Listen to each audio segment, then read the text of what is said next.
Hey y'all, hey, it's your girl Danny. Welcome to my corner room, God. I pray everyone is having a blessed day and enjoying this beautiful day wherever you are in the world. But this is my scenery. It is starting to get a little dark. I do see some clouds coming, but it is just still really so pretty. It's been pretty for the majority of today. And anyways, I just wanted to come on here and speak to you guys about about asking God to help you with your unbelief.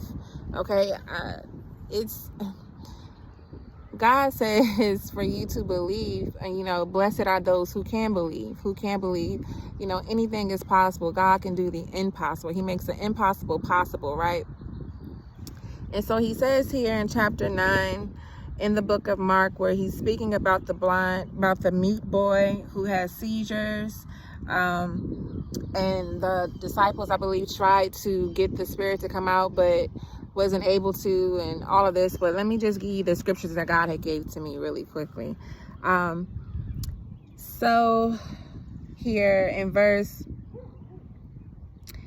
18, he says, and whenever it seizes him, it throws him down. He foams at the mouth, gnashes his teeth, and become rigid. So I spoke to your disciples that they may cast it out, but they could not. He answered him and said, faithless generation, how long shall I be with you? How long shall I bear with you? Bring him to me. Then they brought him to him, and when he saw him, the spirit convulsed him, and he fell on the ground and wallowed, foaming at the mouth. So he asked his father, how long has this been happening to him? And he said, from childhood. And often he has thrown him both into the fire and into the water to destroy him. But if you can do anything, have compassion on us and help us. Jesus said to him, if you can believe, all things are possible to him who believes. Immediately the father of the child cried out and said with tears, Lord, I believe, help my unbelief. When Jesus saw that the people came running together, he rebuked the unclean spirit, saying to it, deaf and dumb spirit, I command you, come out of him and enter him no more. Then the spirit cried out, convulsed him greatly, and came out of him. And he became as one dead, so that many said he is dead. But Jesus took him by the hand and lifted him up, and he arose. And when he had came into the house, his disciples asked him privately, why could we not cast it out? So he said to them, this kind of spirit can come out by nothing but prayer and fasting. So God was just speaking to me about a lot of the children, and what he was highlighting to me when they asked him, like, how long has he been this way? And they said since childhood. And God has said a lot of you been having problems with believing in him being exactly who he said that he is, being the God that he is.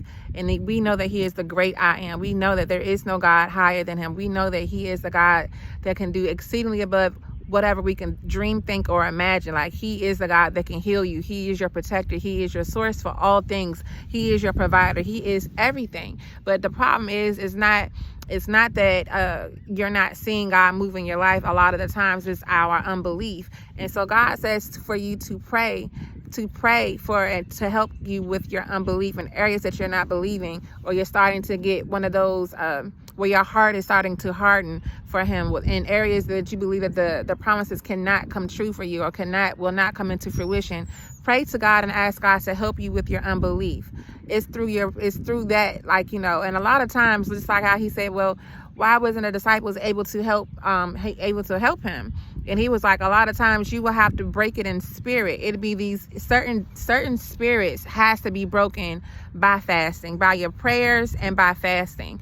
And so for some of you, you may need to do a fast. You may to seek God's face. You may need to seek him and ask him what kind of fast it is that you would need to kind of help you with your unbelief and a lot of things that you want to believe God for, but your unbelief seems to be weighing more heavier, where your fear seems to come in, where doubt seems to come in, where you just always seem to just second guess, well, I don't see it happening for me, although you may see it happening around you, but it's like, it's never me, God. Why is it never me? God says to pray and to ask him to help you for your unbelief, and to also seek him for any type of fasting that you may need to do in order to break it in spirit, to break those strongholds off of you. A lot of time you break strongholds and you break these spirits out of you, and off of you is through your fasting and of course through your prayer. So seek the Lord, to ask him for your to help you with your unbelief, and to just do your best. To all you need to do is have faith of a mustard seed. You know, faith of a mustard seed can still move mountains. So anyway, I love you guys so much, and I hope that this message helps you, and to believe that God, if he can do it for your neighbor, if he can do it for anyone else, if he can do it for anyone else in the world, why would he not do it for you?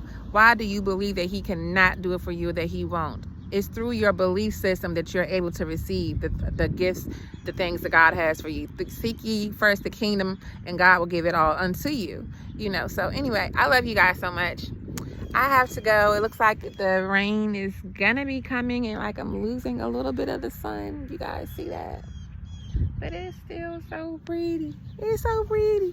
Anyway, I love y'all. Until next time, I'm your girl, Danny. Bye.